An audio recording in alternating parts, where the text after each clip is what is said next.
All right. Well, we're here. We're on. Hey, everybody. I want to thank you. Welcome to Slot Valley Racing. Today we're going live. I've brought some of my friends with me. So today we're going to have a conversation. We're going to talk a little bit about moving HO forward into the future. Not just the cars, but as well as the sets too. So I've gathered up what I consider some knowledge in the HO slot car community, and we're going to have a little chat.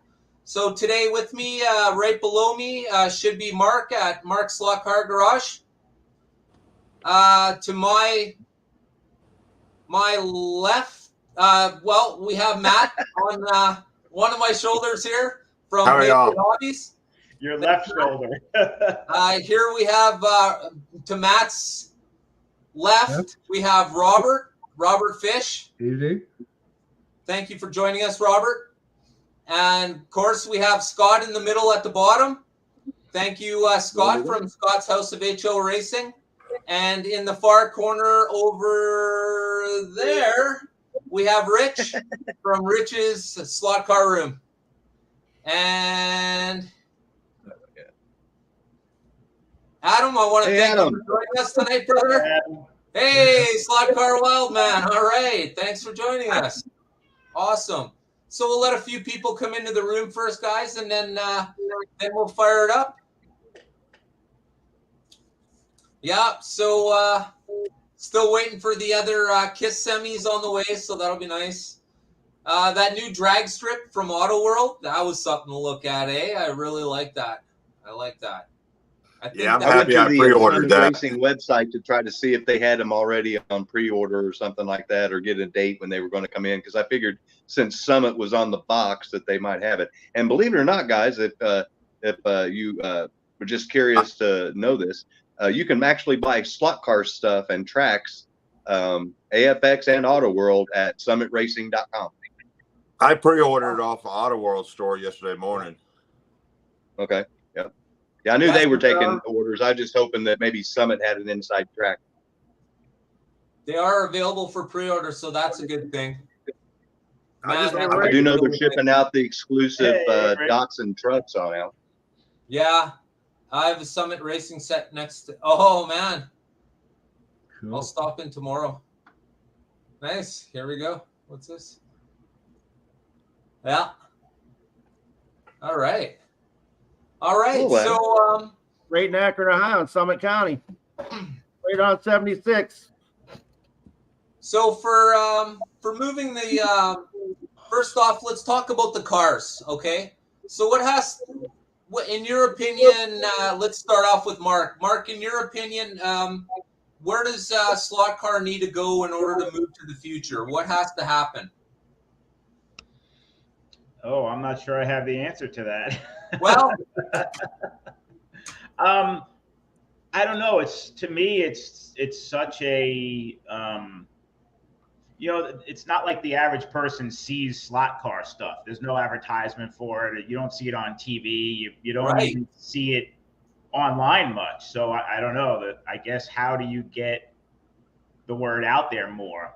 To spread it past us enthusiasts that love the hobby. So I mean, I try to spread it myself. I guess word of mouth is the main avenue right now for getting other people into the hobby. But yeah, I absolutely agree. And I was thinking about that the other day, actually.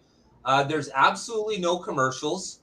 And what I find is the main vendors don't want to give any major discounts or even minor discounts, because they understand that it's literally a do or die situation.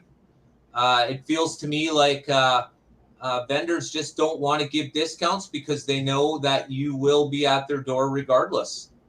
I mean, I don't know about having to have discounts as long as they price stuff right to begin with. I agree. And it's kind of like I was saying, I was showing Matt Jag Hobbies and how you could buy just the shells, or you could buy the chassis individually. But when you price them that way, it's really cheap to do it that way. and it sort of makes you look and think, wow, this is how cheap it should be. But it's Yeah, I mean, not. I haven't priced like a set lately. I'm, obviously I'm not in the market for a set, but how much does the Super International set go for now? Isn't it like $350, 400 It's like bucks, something like that? 400 would be a good deal. 284 is what I saw on Summit today. How much? 284 on Summit. 284. Wow, that's pretty That's reasonable. good, man. I mean, when I bought my Super International, it was back in, God, it was probably 1999 or 2000, somewhere around there. I think I paid like 190 something back then. Oh, So, wow. 389. Wow. Yeah. Yeah, I guess the price is going to vary depending on the vendor, is what it basically boils down to, and how much they're bought into the AFX stock. Is $350, in your opinion, a reasonable price for a 4-lane Super International with 4 Mega G Plus cars? Indeed, it is, because so many of us paid that. I paid $450 from ProTinkerToys.com because Brian had it. It was available, and I seen the value in those 4 cars. So basically, you get all of that track for $50, because each of those cars is worth $100 all day on eBay. And so that leaves you with $50 for all that track. It's like, yeah, it's almost like a gimme, right? So, well, yeah, in your mind, but for parents or people who don't know any better, $400 is not cheap. no, a lot of people. So no. I don't know. Very expensive. But I don't think $400 would be spent by the guy buying the set for his kid's birthday. No, you're right. I mean, obviously, there's got to be cheaper options. So. I think AFX and Auto World actually have geared their major sets. I guess it would be the Victory 400 and the brand new one, the Rally 4x4, or 4+4. I think those 2 sets are totally geared towards adults, just like, of course, the Super International is.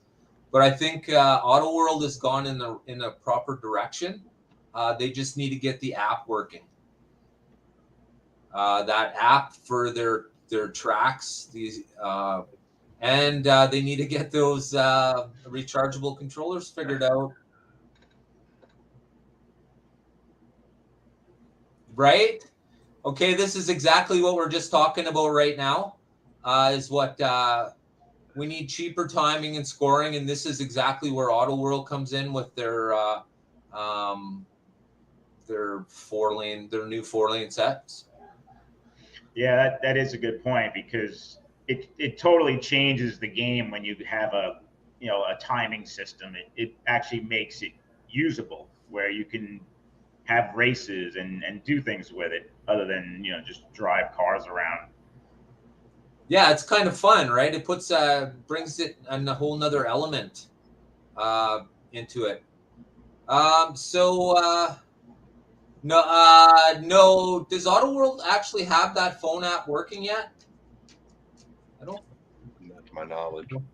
See, I don't own that track, and I know I'm not familiar with it. What does this phone app do? It's their timer. It's for there's sensors in the track, and you have an app instead of it going to a tower or this. Like what scoring system do you have, Mark? What's He's that? got both. What?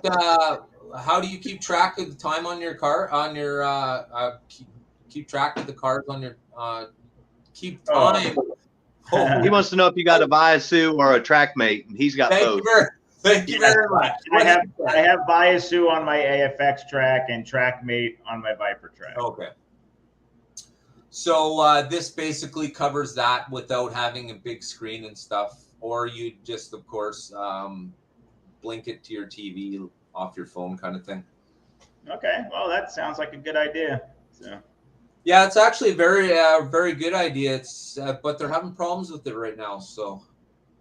See, that's what worries me is AFX. I don't know if you guys remember a few years back, they came out with the holographic pit stop. Yeah. And that was sold before the apps were made. And it turned out that they had so many problems trying to get the apps to work with so many different phones that they gave up. Oh, wow.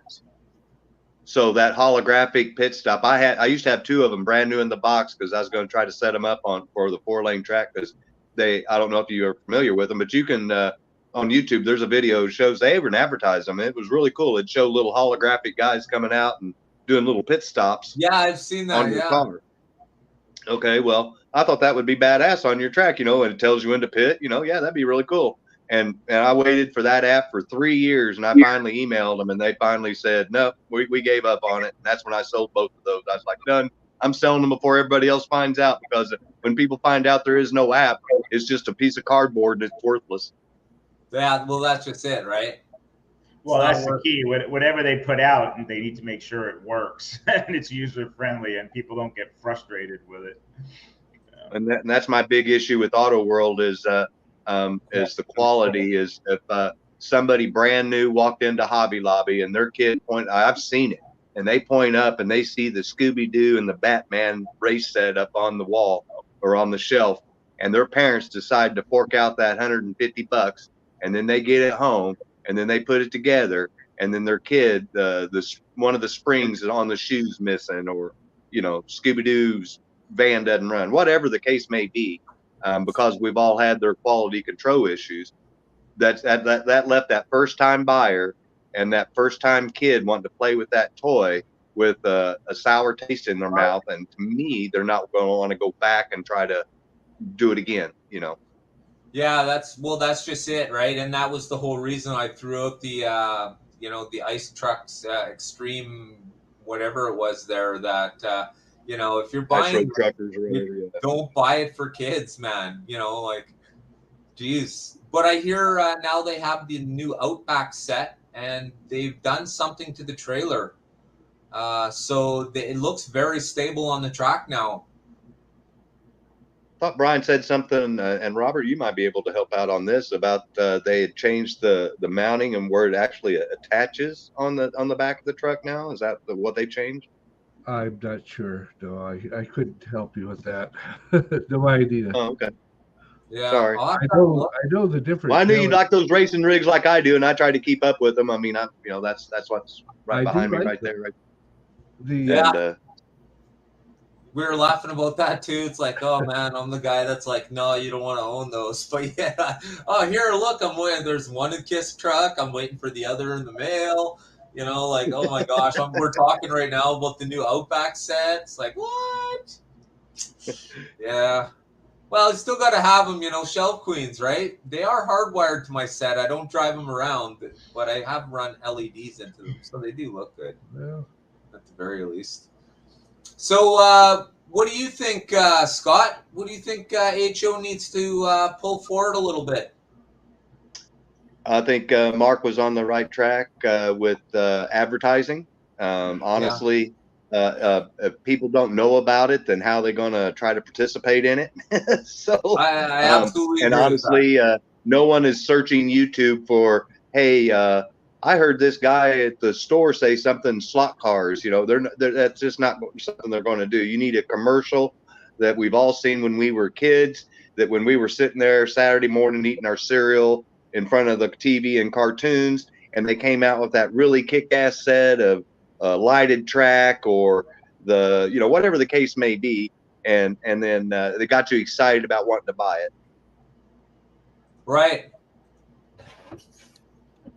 I mean, I don't even see targeted ads on my web. Like, when you search for something on Google, you see it all over your web browser. I don't even see that for slot car stuff. It's like there's just the most I see on that is a Carrera. Carrera seems to pop up a bunch, and I'm like, I don't even search for Carrera stuff, so why are you even trying to sell me that? But it's because it says slot cars in the ad. So that's right. Yeah. Yeah, well, that's just it, right? So do that, and then the second thing would be is to get the third manufacturer in there, so that Auto World and AFX don't have it cornered. And I see Rich. He knows where I'm going. We need to get Mattel back in this bad boy, and that way, if you look back here, we get Mattel's Hot Wheels back in there. Yep. And they would fire all their quality staff. They'd get rid of everybody and get all new quality control in. Guaranteed. Well, you saw if you watch my video of the live opening, I opened a brand new 2022, I guess, the fall of last year, GT40, that number 2, the dark blue one, and opened a 25-year-old Tyco 440 car. And literally on my track, brand new out of the package, nothing done to them, that Tyco car ran within a tenth of a second of that AFX car. And it's 25 years old. That should not happen. Hi, Steffi. Hey, Steffi. Yeah, but hey, Steph. I mean, there's a reason for that, though, Scott. I mean, it's a superior design chassis. I mean, you look at the Viper. Well, I'm getting at the quality because that AFX Mega G wasn't it was the exception, not the norm. Because most of my Mega Gs will blow away a stock Tyco. It was just that one had a wobbly gear, had wobbly hubs that were pressed on the axles wrong. So, I don't know. Yeah, I don't think the Mega G Plus is that fast of a chassis, so I'm not surprised that a Tyco 440 × 2 would be competitive with it. I mean, Look at the Viper. The Viper is a redesign of a Super G Plus. How long has that been out? Forever. It's just a good design. It's a good running chassis. So, and that's where this hobby goes. Yes, Sean. You get into Auto World, you get into AFX, and then maybe you start getting into the other, I don't know, what do you want to call them, third-party vendors like Jag Hobbies and Bulldog and Viper and Wizard Fusion. Then you start getting into those other levels of the hobby. Right, but just to get the hobby out there and to get people. I mean, like I said, I've never ever had one person that's ever not heard about it before, and they come over for the first time and see my track, and first they're in awe because they see the walls, and then they're freaking out because I have so many cars. But once I finally get a controller in their hand, they're like, oh my God, where's this been all my life? This is fun. It's low pressure, low impact. All you gotta do is sit there and a little hand-eye coordination, pull a trigger, and everybody smiles. Everybody smiles. So it's just a matter of, what I tell everybody is get that controller in their hand and you've got them hooked. And I mean, I told you guys the story when I had my plumber here and he had to go up in my attic, and my track is right here. The attic entry is in my garage, and these guys were like blown away. They were racing cars rather than fixing my problem. I'm like, okay, enough. Get to work. Fix my. Hey, I want you to hire me to work on your house so I can come over and race cars, and you can pay me to do it, Mark. That's a great gig. Yeah. But it goes to show you how really, once they see it, it's different to me than like a computer game. I mean, don't get me wrong. People love computer games, and there's nothing wrong with that. But the slot car hobby is more hands-on. You get to build your own car and enjoy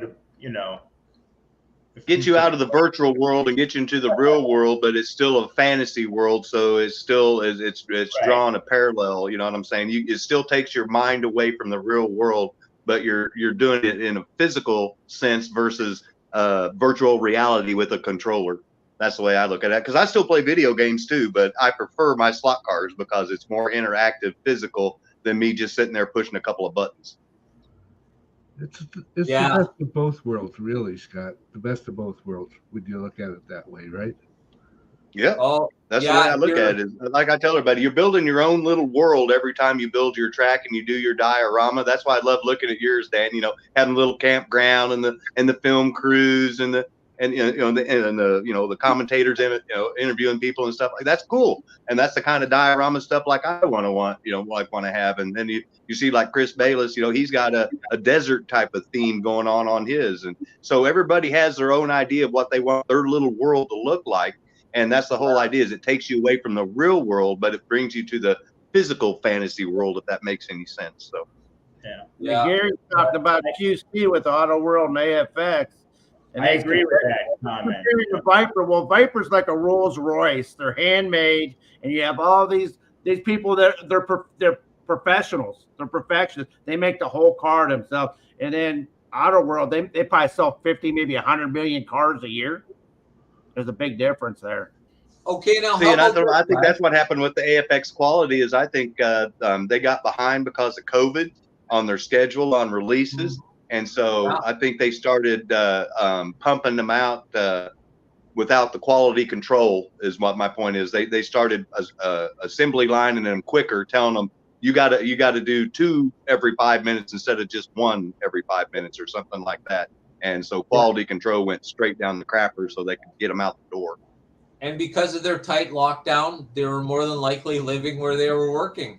This is sad but Yep. true. But Yeah. real car manufacturers like Chrysler, Ford, Honda, Toyota, they had the same issues. They got 15, 20, 30,000 cars sitting out on their lots, missing 2 or 3 parts on them.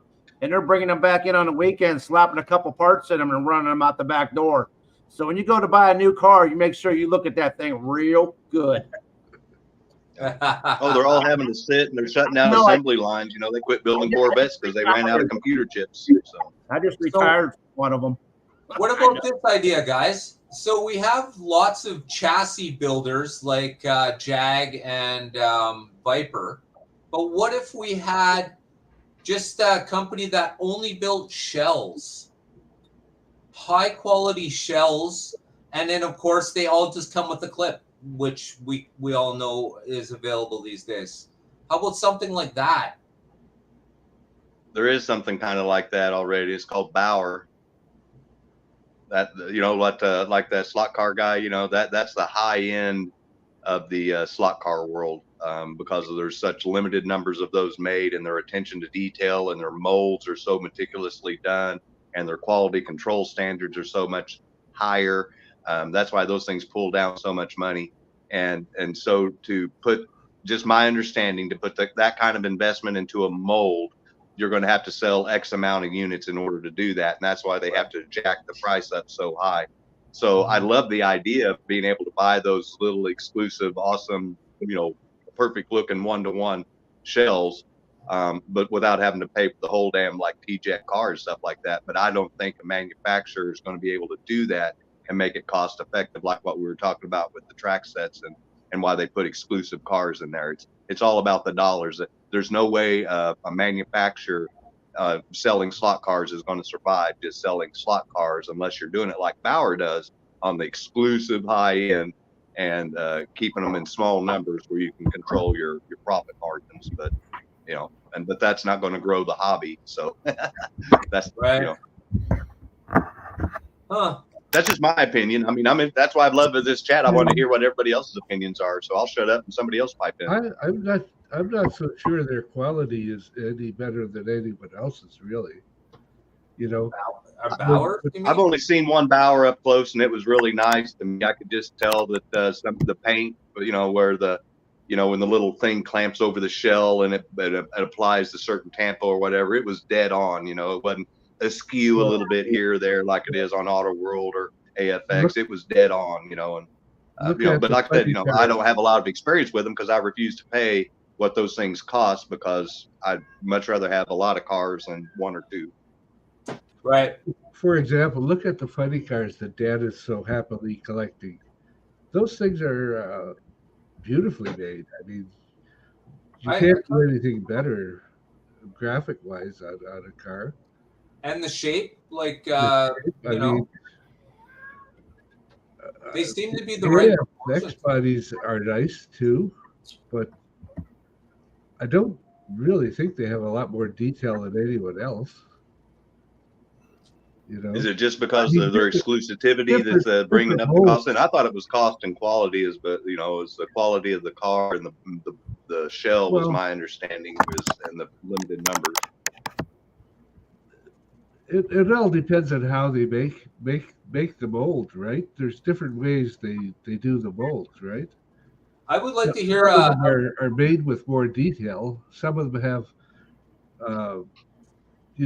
bumpers and rear ends that are molded separately. Some of them don't. They're all molded in. Some of the molds have extra engine hoods, for example, so you could put on a hood scoop or leave it off if you want. So there's all kinds of different ways to do it. I don't know. I think everyone has the capability of doing the same high quality. It's just where they're putting their emphasis. I don't know. It seems to be scattered, kind of, or just inconsistent. I guess you know what I mean. Yeah. All right. I mean, It's a good point. sometimes quality seems to be really tight, and then other times you'll get cars that are just like falling apart. They're not put together right. Uh, you know. Well, it would be It's like nice that if one Auto World that Dan got, and he put it on his drag strip, and the magnets were put in backwards. I mean, it'd be nice if the vendors like AFX, you know, they already have the molds to make all these bodies. Why not sell more of just the body? If somebody Yeah. wants to buy, you know, like that number 8 yellow GT40 that I want, why can't they just make a run of them and sell the body for $10? Then they won't be worth $200 anymore. Like I was saying, what's stopping them? Yeah, but AFX is not getting any of that $200. They might as well make more bodies and they'll make the money. True. You know, like 2 bodies in 1 chassis set, or 3 bodies in 1 chassis set. You I pay- won't touch any more buttons. right? Pay $80. Tyco used to do that.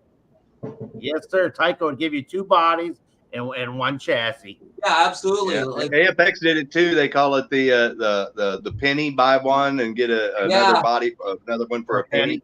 yeah, for sure. See, and why not though, right? Somebody asked about resin bodies. I think it was Mike. I don't. This is the only experience I have with resin bodies. I only paid $6 for these off eBay, and they are GT40s, but they were horrible. They don't fit right. They fall right off the car. They cracked. So I'm glad I only paid $6 for them. I mean, maybe there's better quality resin bodies out there, but these were not it. But see, that gives you a bad attitude about it. So when somebody does come out with a good one, you won't know because you're not going to buy one. Right. But it's I've good never heard anybody have good experience with those resin bodies ever. I've heard some people that have like Steve with Stockpile. Stockpile Hobbies. Yes, thank you. He bought a few of those resin bodies, but even then, you know, you're going to have to spend a lot of time prepping that thing. I would just rather do like what Dan's talking about and go to Jag Hobbies and look at the extra bagged up bodies that you can buy individually, and then you could buy one of their Jag Ford gear chassis underneath it, or you know, whatever you want to do, and give you the option of not having to spend $30 on a body or on a car just to trash the chassis so you can have the body that you want. So right. because that's kind of where I'm at doing with what I did with all those. I mean, I bought all those Super 7 chassis, and then I bought all those Auto World cars brand new. And so every single one of those, you know, the Super 7s were what, $37, and then I had another at least $20 if I bought them at Hobby Lobby. So now you're looking at $57, $60 a car to do that. Yeah. So what do you guys think of the new Super 3s? Anybody see them and think I need to own one of those, or you like me where I gulped up 8 of them in the first run and refused to gulp up anymore? I don't know, but I have a buddy coming out this weekend who's bringing some, and he bought one of the pig kits, so I'll get to play around with it a little bit this weekend. But you know, I'm not optimistic that it's going to be, you know, great. Kind of seems like everyone's kind of afraid to try them now. Well, their Auto World is touting them as their best chassis on the review. They did He say that. reviewed it. I heard him say it. It's their only inline chassis, right? Yeah. It is. Yeah. Well, He says it's their They best. tried to copy the Super G Pluses and the Mega Gs is what they tried to do, but I don't know where they failed, but it didn't work. I mean, there's nothing wrong with that. Everybody copies everyone else as long as it's a good running chassis. And right, exactly right. That's a pretty. Well, they got it halfway there. They started with the right idea. It's just I don't know that the end product is going to be what everybody would consider worth the investment. So is it possible they originally started building something that was too close to something else and had to adjust too wildly? Too expensive, No, maybe. because remember they're just buying the licensing from Tomy. So anything that Tomy owns as far as the manufacturing goes, they can buy and say, "Hey, I want to buy the license for that." And Tomy says, "Okay, it's going to cost you this much," and they buy it. I mean, so it's that simple. That's why they got all the old Aurora magnet traction bodies, that they're redoing and stuff. That's all those Bree Dotsons are, is just repops of the old stuff from Aurora. So Yeah. it's just whatever they want to buy is what it boils down to as far as licensing goes from Tomy. So they bought that design from Tomy, I'm sure, and then they probably, I'm guessing, in some way, shape, or form, cheaped out on the manufacturing on the parts or something, and that's why they just refused to run good. But that's just a theory, because once bitten, twice shy. I've got my one Super 3, and I'm like a lot of other people out there. You've already got enough money invested in enough parts and hop-up parts and maintenance parts and certain designs and chassis. The last thing you want to do is buy another series of chassis, and then they're a turd that you're constantly trying to work on just to equal what you already have. And so, Yeah. not worth the investment to me. I did find the original Super 3 chassis very pliable. Like, I almost wondered if the magnets pulling them down were actually distorting it how they moved as well, because they were so loose, so like malleable. The plastic was very, very bendable. On a nylon. Yeah, it reminded me of the late Tyco Mattel years, and Rich can back me up on that, when they used a lot of nylon in their chassis, and they were really, really flexy. And that's why you don't want to use those for racing whatsoever, Nice. for that very reason, because they'll twist it because of the magnetic force.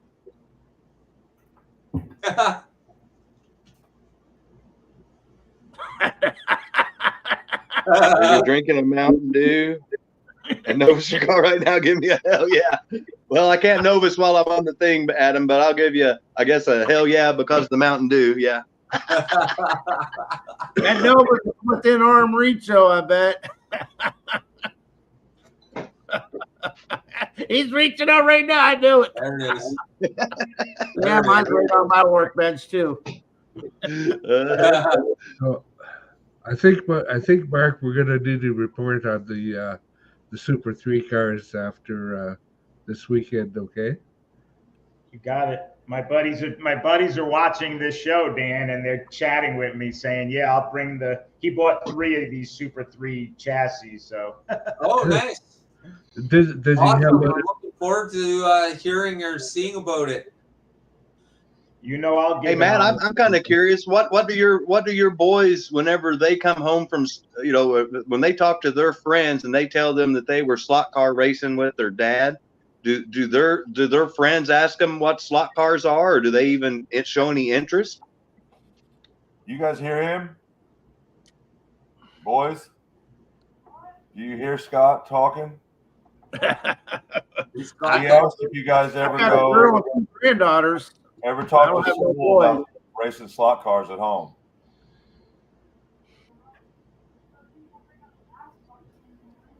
He said no, but people bring up NASCAR sometimes, and I think we'll see racing right there. There's a thing, is people don't know about it, so unless people talk about it, and so that's why I was saying, someone like Mark, I know you don't like the little narrator that I've got on my videos.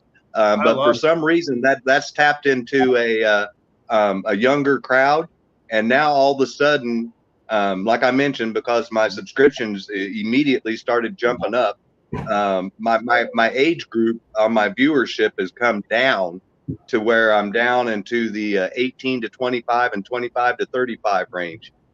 Wow. And so I'm trying to see what is interesting the youth about those videos that made them all of a sudden want to watch. You know what I'm saying? That's just blowing my mind.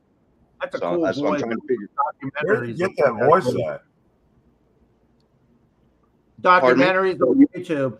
I forget which YouTube channel it is, but I watch them on there. It's not the. It used to be on the Discovery Channel. I can't remember the exact show, but yeah, he used to be a narrator on Discovery. Discovery something that's on YouTube. Oh, it's an actual person? Yeah, it's Yeah. a real guy. His voice. Oh.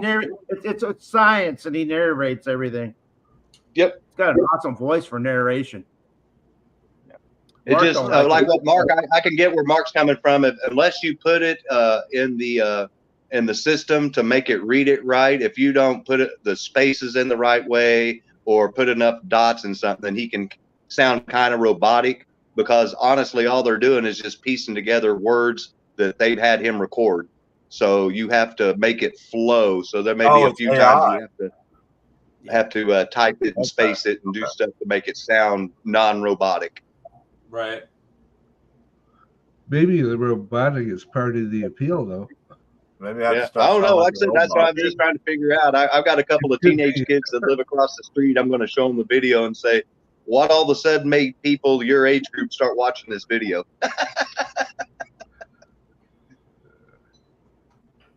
They're going to be like, Because they literally bring up, they're literally 40% of my viewership now, guys. Literally, I have over half the people of my 800 subscribers are now under the age of 35. Mine are like That's all amazing to me. That is amazing, and that's a good sign. That's for It sure. is a good sign. And that's why I know to people our age, and I'm not trying to fit anybody in our age group, but I know some of the stuff like the music. It wasn't particularly the best music that I liked, but after searching on YouTube and found out that creator was really hot and that age group really liked him, then I found one of his free songs to put in my video, and that try to help appeal to that age group again. Because I'm like I said, I know that we're into it. But my goal is to keep it going. I don't want it to die when we die. I want it to keep going. I want the younger generation. Matt, I want your kids. Mark, your daughters. You know what I'm saying? And their boyfriends or whoever. I want them to go, hey, that was really fun. Let's do that. Let's keep that going. That's my goal is to not watch it die away like the dinosaurs, but to help bring it back to life. Right.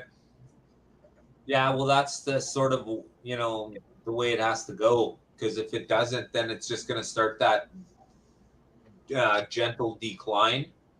Well, one of the ways it was a huge decline by any means. But I do say, though, if there were people like us resurrecting it, the people between our parents and our kids, then I think the decline would be much greater. But the fact that we're so interested and we've managed to move this hobby much, much higher than it used to be, I believe anyways, I think what we've been doing in the community have definitely raised HO to a higher bar, no question. Well, and part of the problem, maybe it's not a problem, but one of the requirements of this hobby is you do need space. It takes up a good amount of space in your home. So maybe not everybody can afford to, put up at least a permanent track. So. Right. Well, but that's not stopping. I thought about doing a series on a lot of people do those door tracks. That's what I was thinking about trying to do, is show people how easy it would be to build a door track. Go to Lowe's or whatever, buy their cheapest door, and then just put down some track on top of it, and then show how you could store it in your garage or whatever. Something simple. Yeah. I've been into slot cars for years and years, and I've never had the track set up permanently. It's always build a track, enjoy it, take it apart, build another track, enjoy it, take it apart. No, I was the same way up until a year or so ago. Half Well, the y'all have seen me last year. I've had like 3 different layouts now. And now that's true. You type in door slot car track, and there's a guy that actually makes them on doors, and he shows you. Well, that's what I'm going to do with that door back there. You can see it's already painted. Yeah, I was just looking at that, Matt. There's 2 of them there too. Nice. Yeah, I got to make some videos, but this is my Super 3. It doesn't work. Hey, that's my track cleaner right there, Matt. That's the one I use to warm up my track because it's so slow I can hold it wide open. So what's wrong with your car? They help with groceries. So wait, did Matt just say it doesn't work? He said Yeah. that.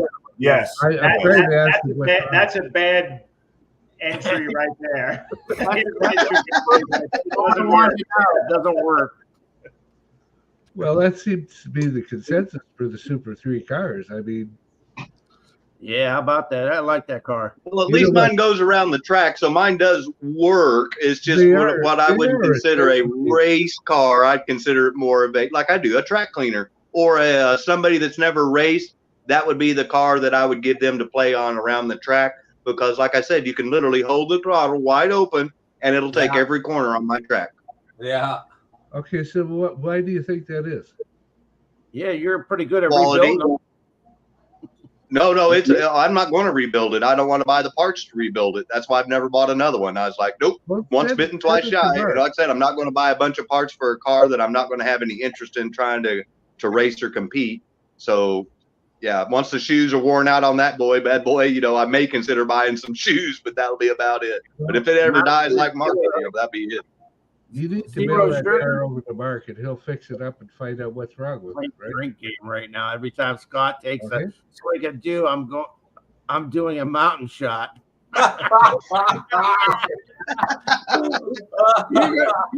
You're gonna be drunk tonight, Adam.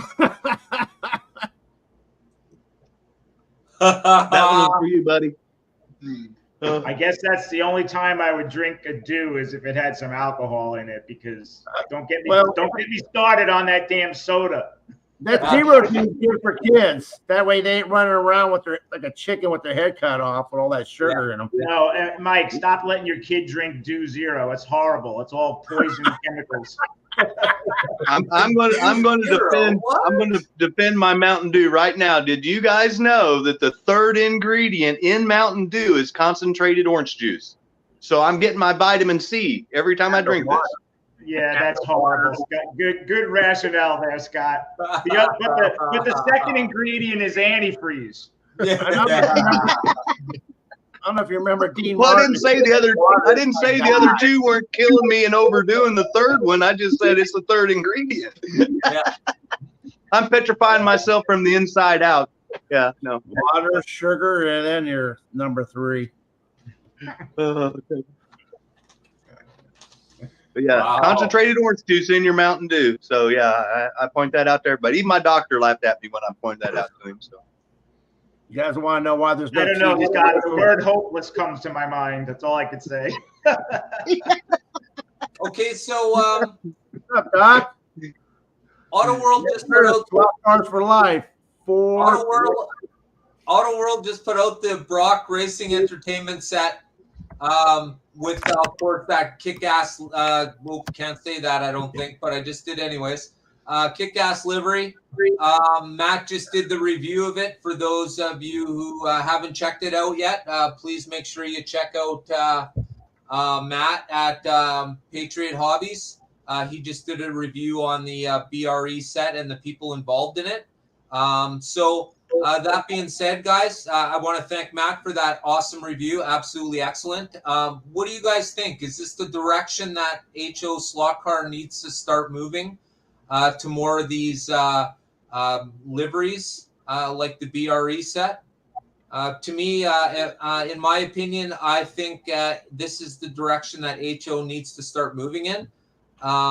They need to do less of the ordinary, and more of the extraordinary. And I believe BRE would definitely be extraordinary because I'm imagining some major bucks were spread out for licensing of that particular set. What do you guys think? Let's start with Rich. What's your opinion on that one?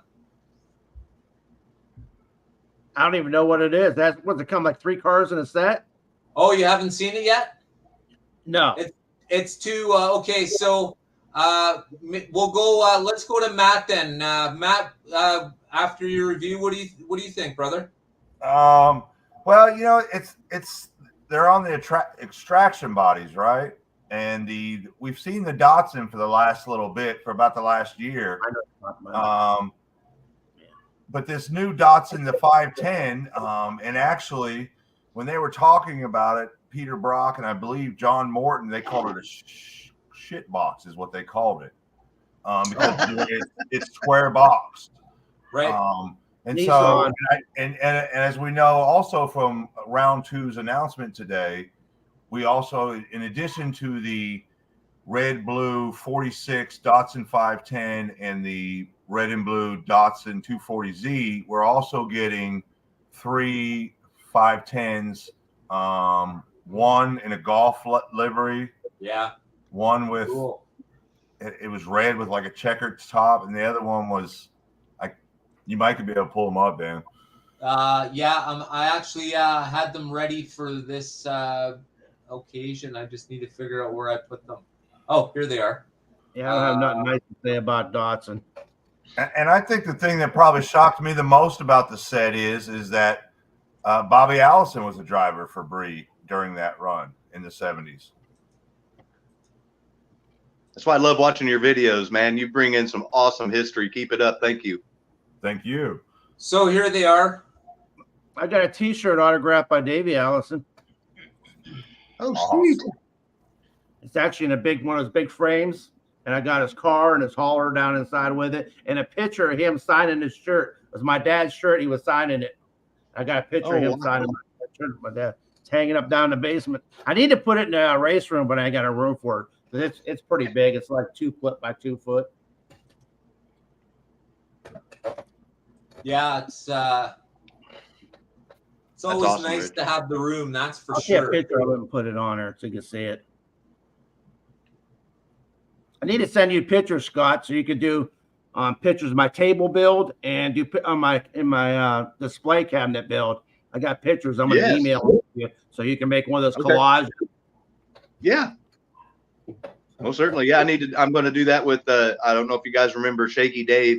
He texted me. He's actually in the hospital right now and having surgery, but he texted and sent me some pictures of his track, and he's added another couple of levels onto his track. So yeah, get those to me and I'll make another subscribers, submissions video like I did before. Put them all in there. Yeah. Cool. Yeah, I'm just learning how to edit. I don't know how to do stuff like that. I can build a computer, but I can't play around with the software. Yeah, well, I'm an old dog. if you guys watch my videos, I'm no genius behind it either. Learn as I go, man. Like Learn 3 as I tries go. just to get on this stream. So Yeah. Okay, so for anybody watching out there who's not too sure who you're dealing with, below me is Matt from Patriot Hobbies. Beside him is Mark from Mark's Slot Car Garage. Directly above Mark is Robert Fish. Beside Robert Fish is Rich's Slot Car Room and Rich. And below Rich is Scott at Scott's House of HO Racing. Tonight we're sort of just hodgepodging. We're talking a little bit about the direction HO needs to, or at least should, start heading in. And pretty much that's where you caught us up to date right now. If you haven't caught us up until now, well, you'll get an opportunity to check us out once again. And in the future, you'll be able to check out these videos on these folks' channels as well as mine. So if I'm holding alive, Mark and Scott and Matt and Rich will also be able to broadcast it on their channels as well. So you won't just have to see it on mine; you'll be able to see it on these guys' too.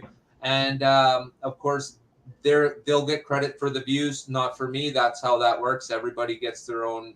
I don't know. Everyone gets their own views or their own whatever. Just it each goes in their own way, which I've discovered. So I think we're allowed 3 people, so I'd be able to stream it out to 3 of you guys. I think is how it works. But hey, it's free, so what the hell, right? So it's all good.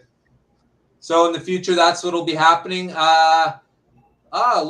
Look who joined us. Ted, thank you for joining us, brother. I appreciate it. Thank you. Maybe one day you'll join us here, Ted. that's pretty cool. Ted's watching. Yeah, I agree. He's got an awesome collection. We need to see it. Well, he's not going to like me because I'm a Buckeyes fan and he's a Michigan fan. We're born to hate each other. That's okay. I can always mix you out of the room when he gets here. Just hang out in the green room. Yeah. Matt and I are supposed to be rivals according to the SEC, but Missouri and Arkansas aren't rivals. So Nice. Well, and I went to school at, well, here it is right here.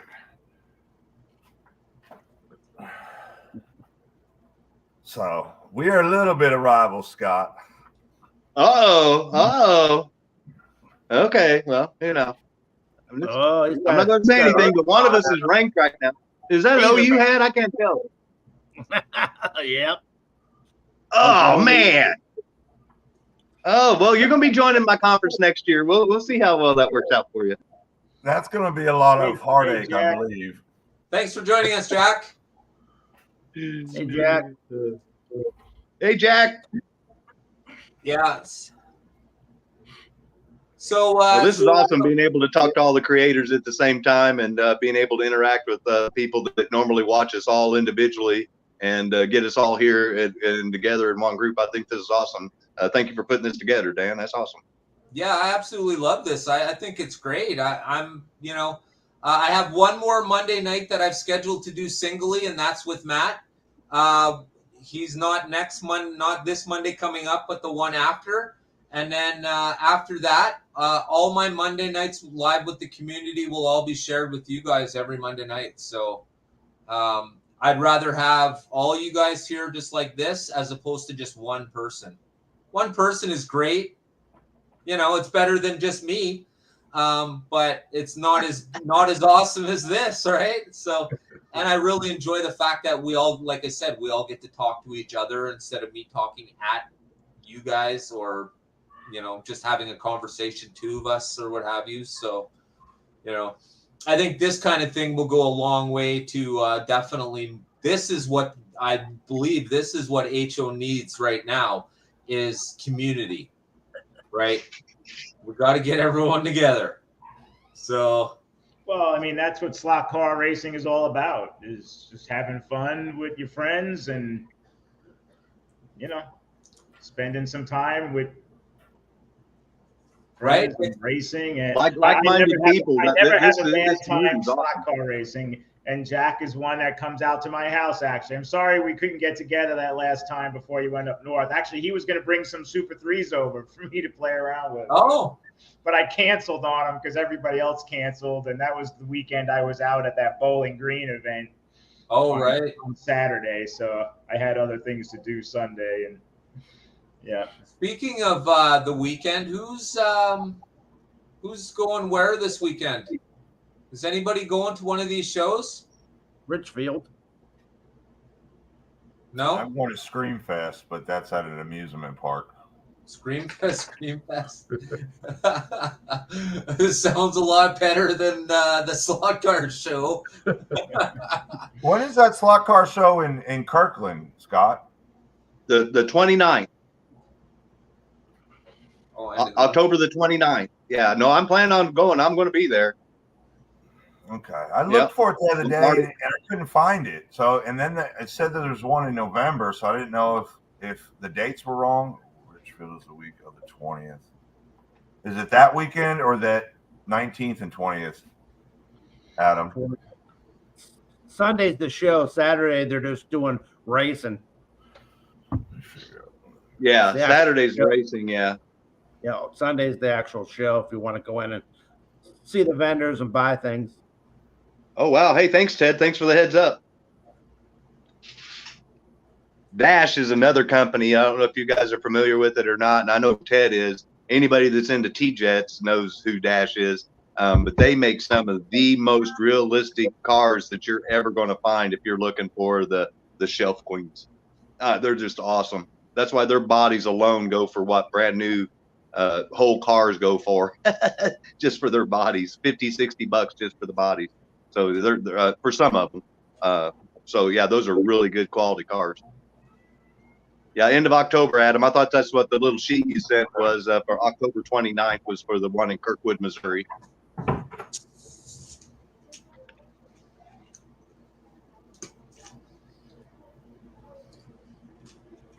But you know, I am older and my memory is shittier, so you know. You need Phillips milk of amnesia. You're not that old. If you can't remember shit.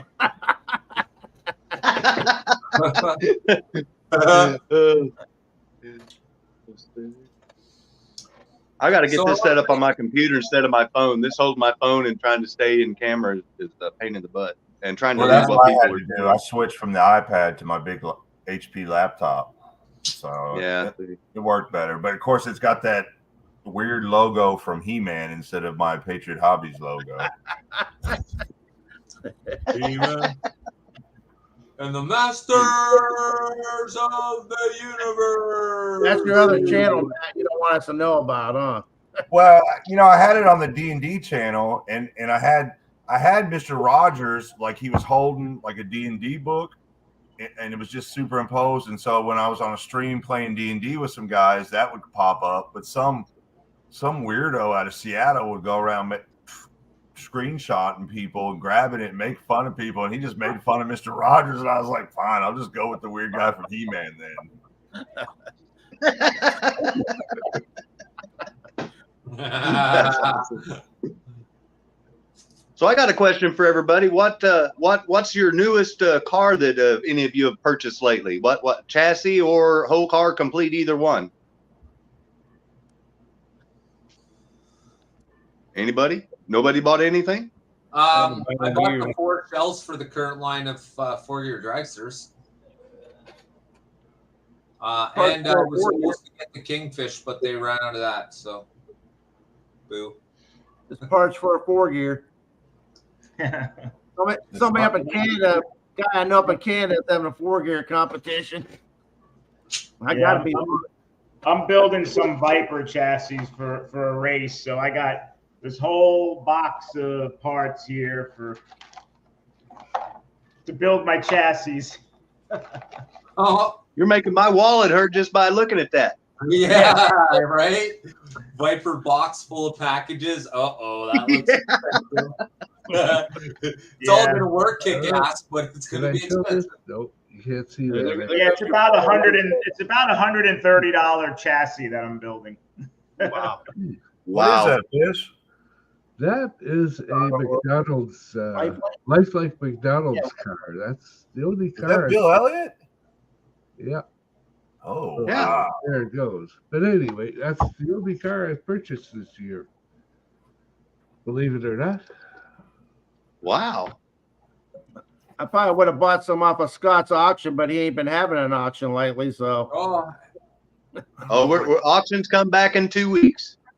all right. I can't get it in. You gotta. I'm going to. Oh, I see it. Is that a Racing Champions, Matt? Yes, sir. That's Bill Elliott. All right. I know. It sounds crazy, but I have over 1,000 diecast, still brand new in the package. Yeah, you're right. That's crazy. Well, I don't know about 1,000. That's maybe a little bit, but yeah, I got like what is it? The 98 and 97. I tried to complete the whole runs. I'm missing some of the big dogs, but I got the pack for both years, and then I got probably 6 or 7 from 96. Yeah, see, I thought about using a lot of Hot Wheels from those. Like I said, I got so many. I got some of their transporters and the haulers from NASCAR and stuff like that, where I was thinking about using them for the pits and stuff like that. But the Hot Wheels scale of those trucks versus the scale of our cars, that it just doesn't match to me. And so I wanted everything on my diorama to be able to actually be put on the track and run. So I decided to go against that idea. But that's why originally I thought when I was purchasing those, because those are really damn good looking haulers. If none of you have seen them up close. Oh, no, they look spot on. They look great. Well, they are. Yeah, that's why I recognized it, because I have that one. Like Action Racing Collectible, Revell, a lot of Racing Champions. I got a lot of Johnny Lightning. Oh yeah, Okay. see, Adam, that's one of the things that I'm going to buy, and you guys are going to deliver to me in Kirkwood. Yeah. Oh yeah, there we go, Matt. I do have this Super 3, but I've never opened it. That Earnhardt. Yeah. Yeah. Yeah. It's I it's got worth more I in got the a package. I Dale think. that's never been opened. I go. Block number 3, still carded. Yeah, cheers to 4 gears, eh? Oh my!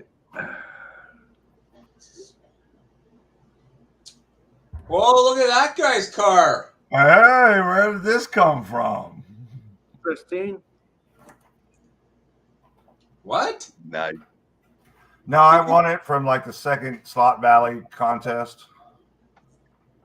I've won two things from Slot Valley. I've won that and the coffee cup. That was the Pro Tinker Toys Batman, Red Batman exclusive. Oh, sweet. Yeah. I run mine. Mine's a track Thanks, Adam. core. I run mine. Yeah, I got my one on the wall and then the one in the box. Yeah. That's what I had planned tonight until you brought up this earlier today for us all to get together, and I thought it was a great idea to get all the some creators together all at one time to do a live stream. Was I've actually filled up all my wall space in my room except for the spots that I've left open for 2 more car cases, and I have about another 60 to 80 cars, brand new Tycos that I need to hang. So I was going to basically turn the hallway that comes into the slot car room into a prelude of the slot car room, because that's where they're going to go. Holy crap! I got room in my museum for some more. If you got some extra. If Adam's there, he says Adam keeps volunteering to let me store my cars on his wall. I told him, I said, another year your wall's gonna look just like Scott's. Yeah, never mind. Adam's got his own little wall going on. I was gonna say, I can't wait to see his. Yeah, I was gonna say he's got a big old open wall. It just kept going and going. Yeah. And going. And it's mostly modern stuff, so it's good to see somebody who has the whole entire modern collection. Oh, that's awesome. Oh yeah, no. See, that's why I like Rich's. Whenever he showed, I don't know if you guys have seen it yet. Anybody that's not that's watching that hasn't seen it yet, you need to check out his video of his first Tyco case. I just know personally from being a big Tyco fan, he's got a lot of really rare vehicles, really rare slot cars in that case, and they will bring top dollar at an auction. So if you're wanting to see some really rare looking Tyco stuff, definitely check out his video and check out that case, because he's got some really cool stuff in there that I know I would love to have in my cases. I got 9 of them, and I got that big one that's behind me. Yeah, I'm gonna send one of my kids for that Pizza Planet truck, Rich. Oh, the Roach Coach. Yeah, those things, they're hard to find. I paid a pretty good penny for them 3 or 4 years ago. I think. See, Ted, did you guys read the post that Ted just made right there? I'm like a lot of you guys here. We were watching that live when Tim was painting those. When it was happening. Yes, during the pandemic. And when I first saw him doing it, I was like, is this guy on crack? What is he doing? And then he explained what he was doing. And I thought that was really cool, because I kind of knew the history of the Batmobile.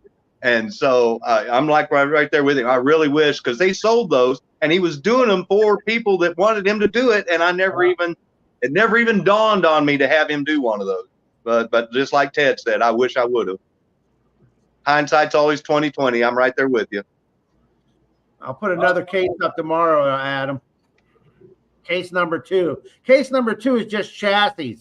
It's all chassis from Tyco Pro all the way to 440x2. And there's even a couple of AFX in there. Yeah.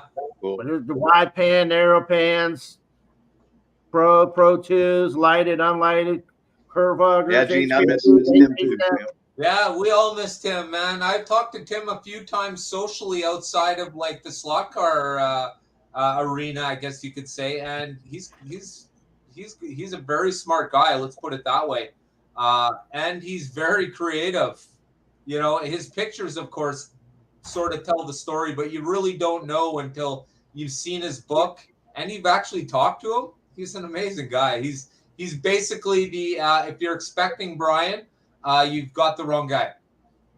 He's the No, that's exact why I opposite think they played so well against each other, is because they were like the opposites. I mean, they were Right. opposite of each other to me. Exactly. And so it was like the Odd Couple. If you guys are familiar with that old TV show, that's kind of what it reminded me of. Yeah. So who was this, Tim? His son or just an employee or No, his brother. His older brother. brother? Okay. Yeah. Yeah, he went off. He works for an art gallery. Last I heard. What a terrible paint job.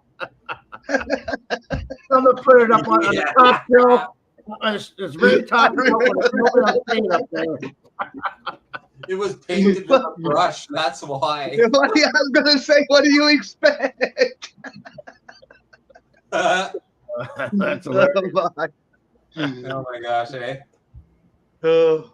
When I saw him doing that, it reminded me of what I did to some of my cars in my youth. If you saw my, one of my Sunday showcases, the very first one I did was the one of the cars of my original cars from my youth, and a lot of those got painted with Tester's paint and put those water slide decals on there, and you can't even recognize.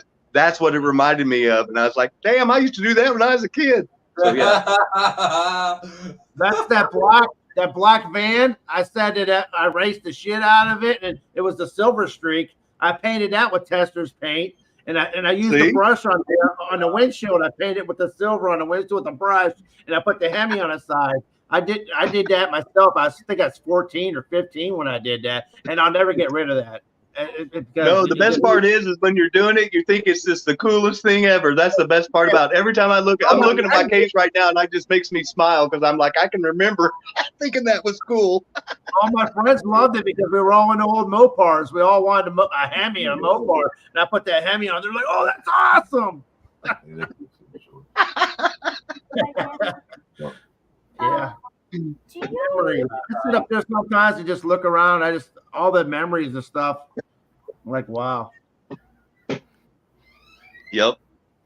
Oh no, some of my best memories I had were whenever the kids from the neighborhood came together, and we'd all sit there and none of us were fancy enough to have a 4-lane track, so we all had 2-lane tracks, and we all had to rotate, and then it always turned into, well, you're racing more than anybody else. No, I want to race. It's my turn. Or fighting over the car. You got a faster car than I got. It's just just good old times. Like I said, fun stuff. What'll take that Tester's paint off is a Easy Off oven cleaner. Jeff Ryan uses. Oh yeah. that. Oh no, I know I can take it all off, and I know I could make them all look like they were, but I want to leave them that way because that's the way. That's when they were packed up when I was a kid. That was the last. That was the way they were, and that's the way I want to remember them. So, that's. Somebody commented it's hard to get off, but I saw Jeff Ryan. He puts it in a container and sprays it with Easy Off, and lets it set for like 15. You have to do it 3 or 4 times before you get it all off, but it will take it all the way down. Yeah, I did a video on that on how I bought a car off of eBay, and it came in there were 3 of them that I had to buy to get the one that I wanted as a group.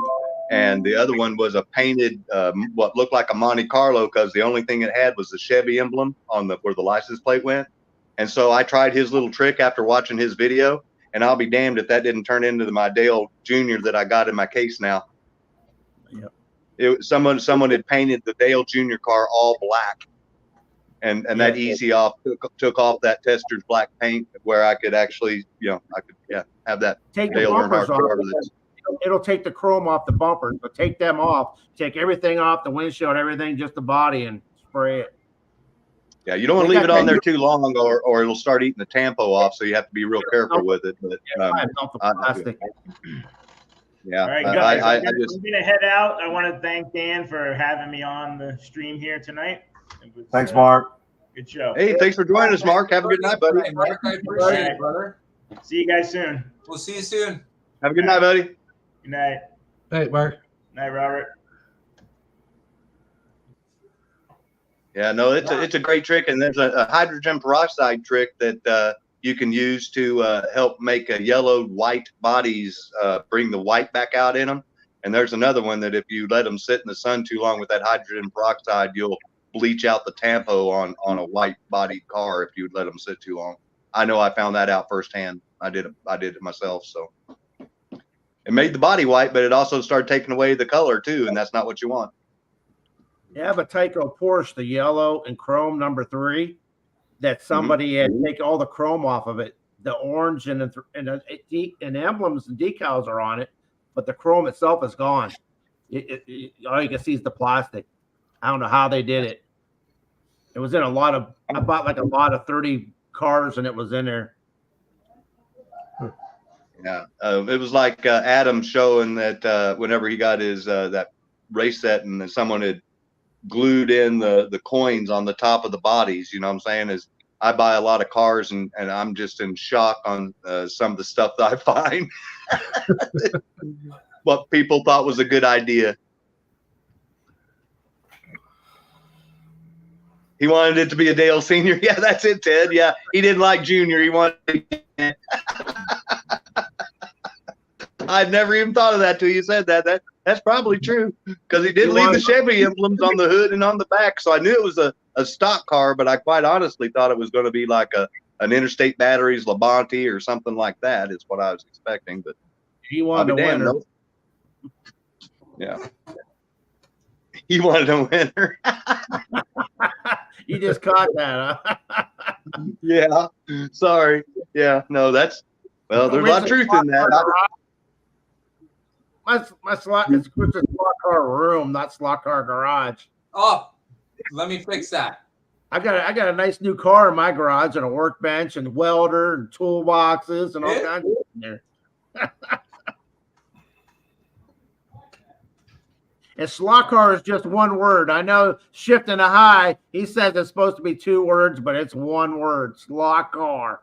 One word, right? Yeah, no, it's because autocorrect keeps trying to do that to him. My autocorrect tries to do that to me too.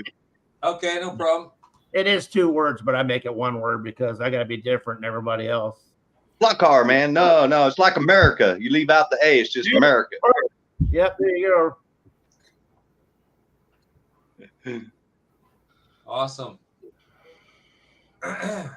Yeah, they need to run more commercials, like starting now for Christmas.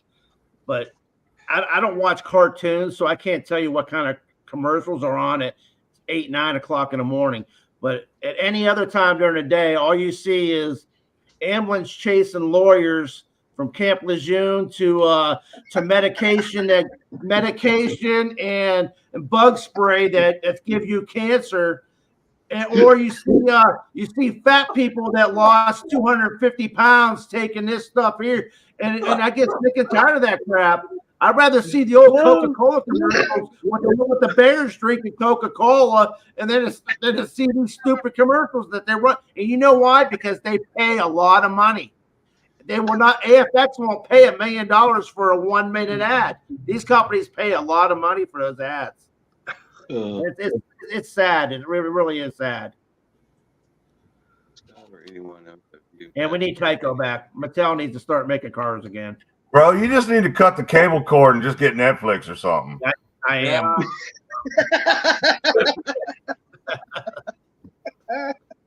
Adam, I have no personal experience with 132, and basically it comes down to space. I love the fact that there are so many manufacturers in that scale. That like that slot car guy, there's Fly, there's just Scale Auto, there's just Scale Electrics. There's so many different manufacturers in that scale. I wish that it was like that in HO, and I honestly wish I had the room and the budget to be able to kind of branch off into that kind of slot car. But nice cars, I don't personally have any. But the closest I got was when I tore down my track and I bought some of the Carrera 140 third scale.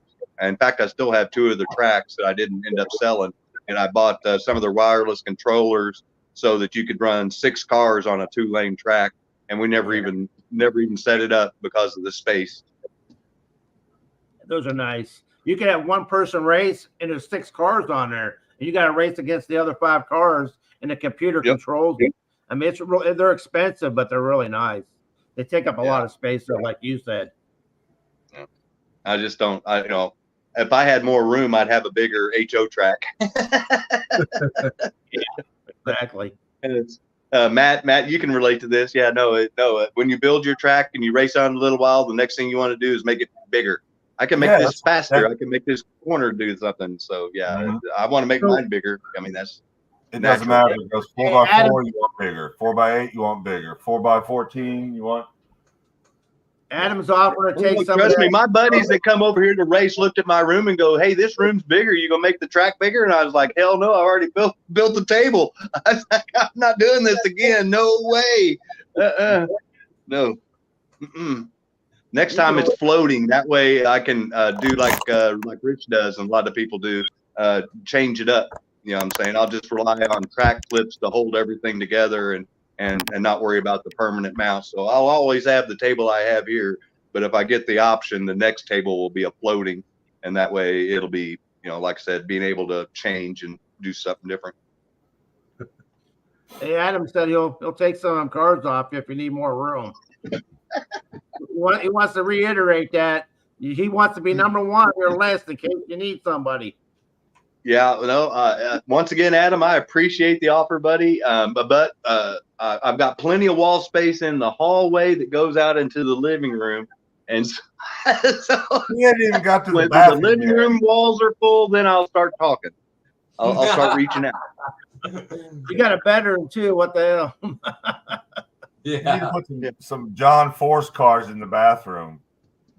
Well, believe it or not, I've got 4 drag strips and that AFX Super Coupe set that I bought that I showed that I got brand new, except for the cars that I already had the cars in the case. So now I had the complete thing. But anyway, they're sitting on my fireplace mantle right now. So I got 4 drag strips and that Super Coupe set sitting on my mantle. I'm getting ready to get a couple of shelves from Menards so I can put some of those track sets that I have as wall art in my living room. I need to get back to Menards. That's such an awesome store.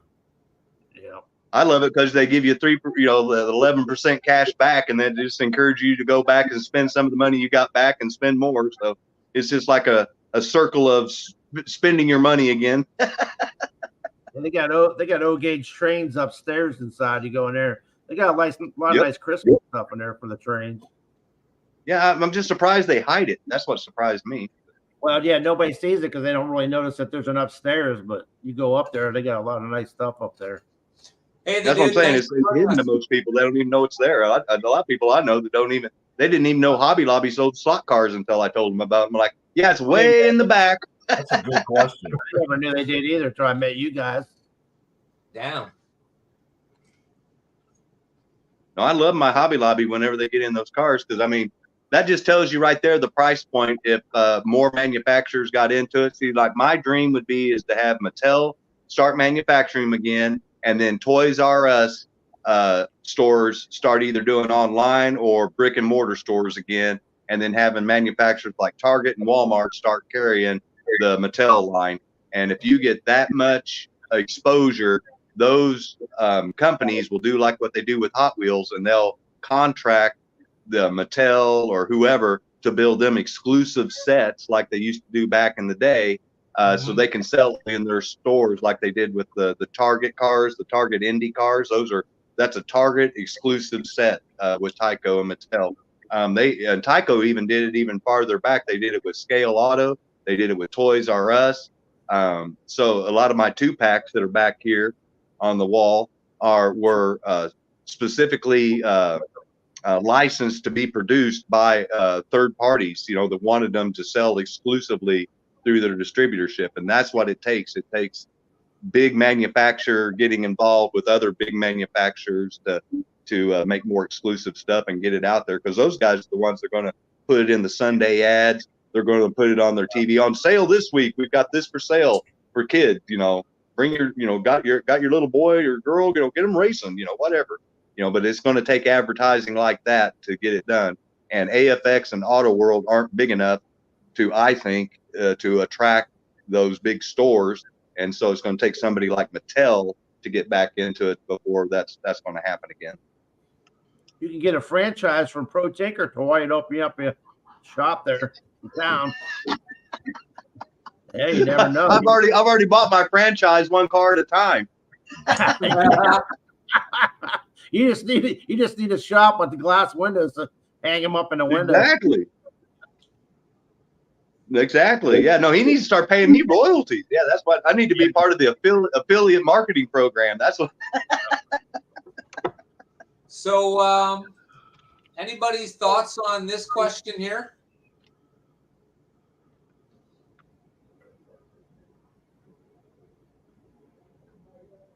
I think we're in a stalemate room here right now because I don't believe any of us have a collection of these. Am I wrong? Ted, if U of M, if he's still on here, I'm sure he would be more apt to answer that question than any of us on here that I know of. Yep, there you go. Because I know that's along the T-Jet stuff, and those are really nice cars. Those model motoring are. So. Yeah, they're very similar to the road race replica cars. Okay, the RRRs. Okay. In fact, they may even be connected now. There was Well, there were some road race replica Mustang bodies on eBay, and I really wanted to buy them, but I bid on one of them. But the starting bid was $30, and they ended up selling for over $60 a piece, and that's just for the body. And I was like, I can't do that. That's two slot cars for me that are complete, let alone just a body. So yeah. I always say those Michigan fans got a good sense of humor. He's talking to you, Robert. Yeah. What's enough you fell asleep? Well, I was about to try and answer him. Actually, it's because I have a cold.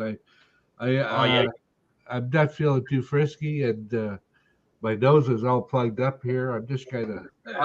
This isn't fans only, buddy. Keep your frisky somewhere else. And keep your clothes on, please. That's the Slot Valley Racing fans only page. No videos in your boxers. In my boxers. Damn. That's a whole other show that I don't want to be a part of. Thank you very much. Yeah. When we're looking for subs, I don't really mean going under. I mean like, you know.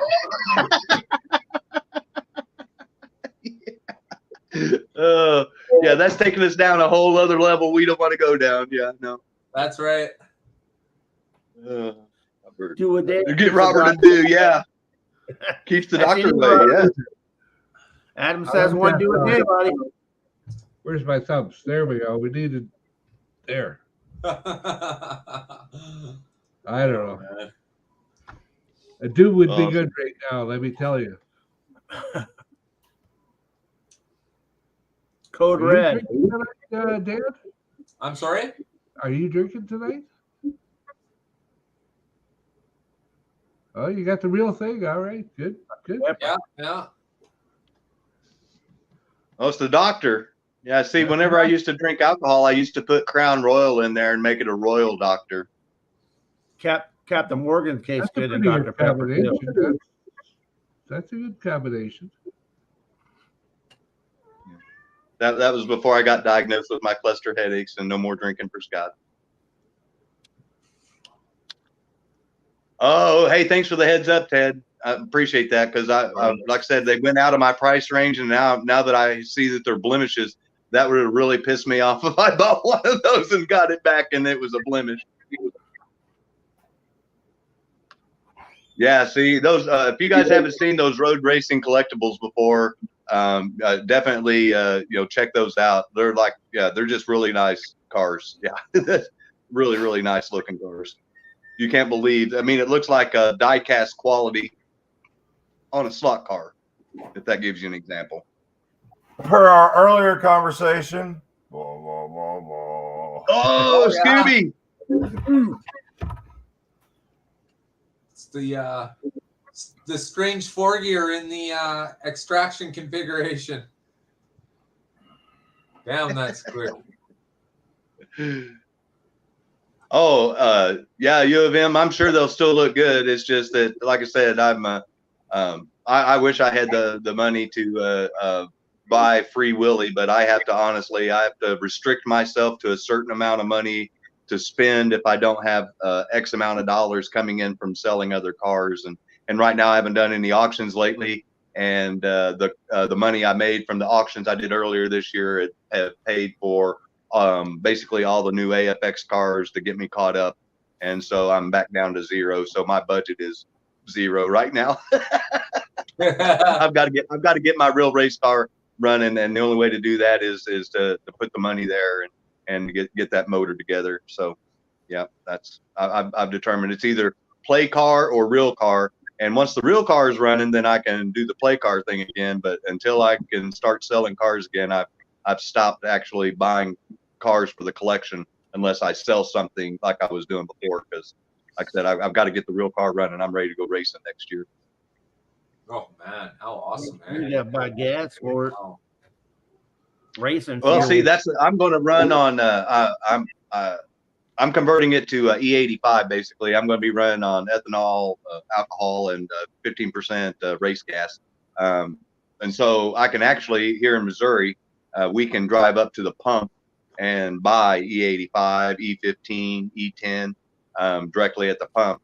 And so whenever I want to drive my car around on the street, I can just do that. And then when I drive it at the racetrack, you can buy a specific E85 race blend, and I'll do that. right. And even though that sounds expensive at $8 a gallon, I was paying $16 a gallon for the race fuel for my nitrous motor. So $8 a gallon's nothing compared to 16.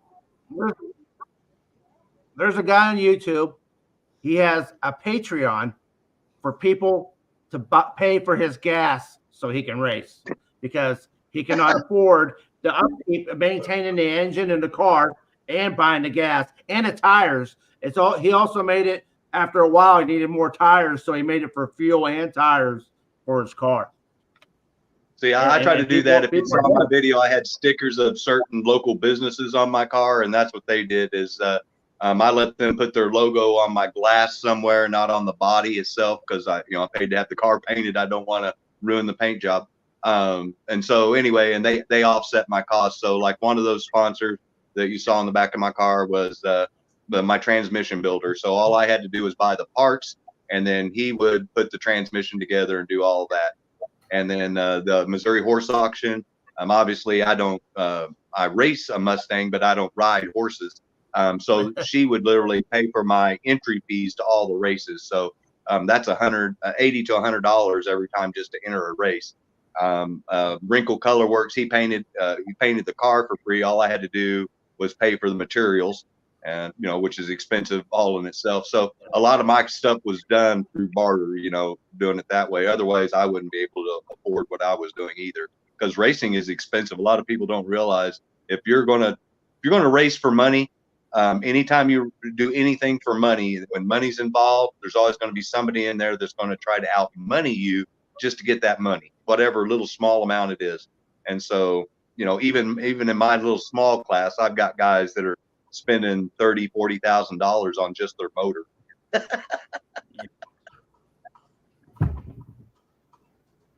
So my little $20,000 motor looks like crap compared to theirs, but it's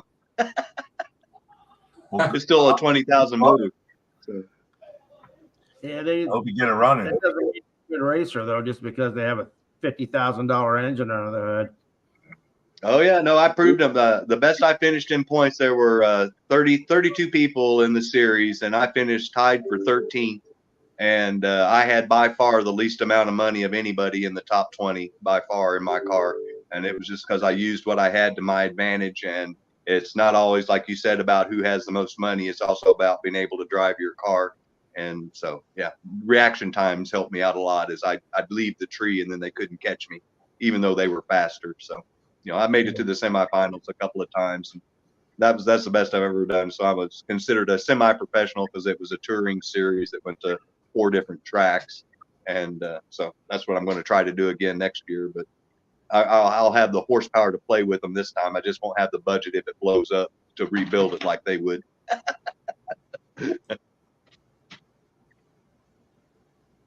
I like it.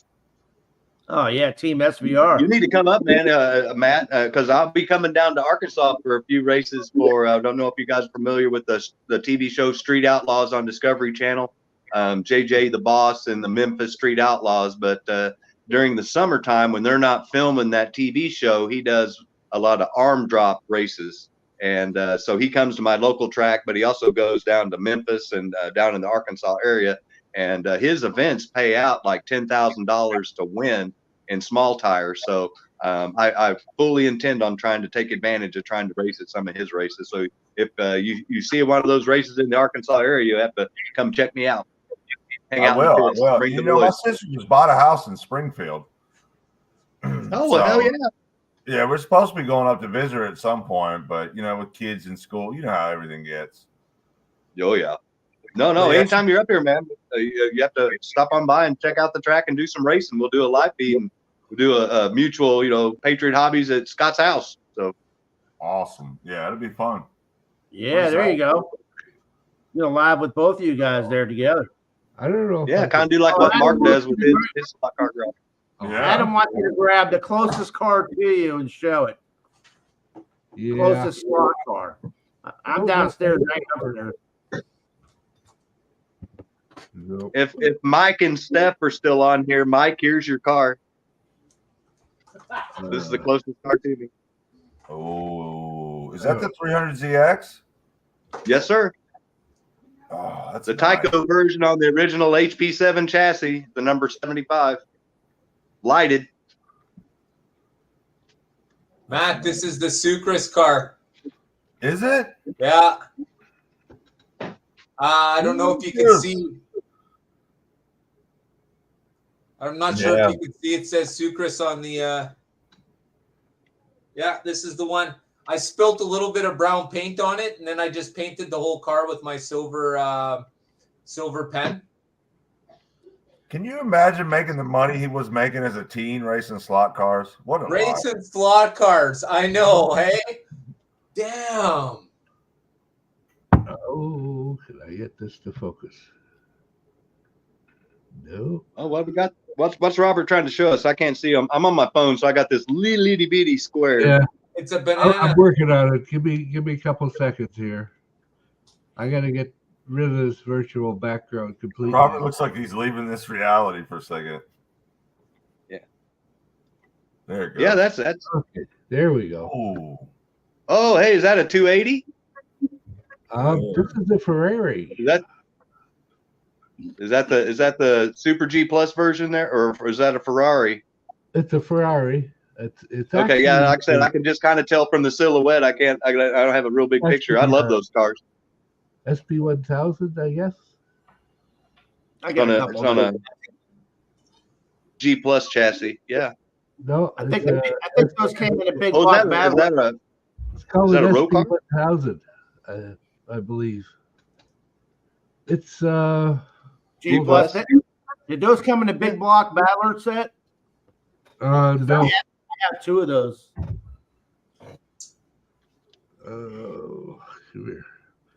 See if I can get the body off.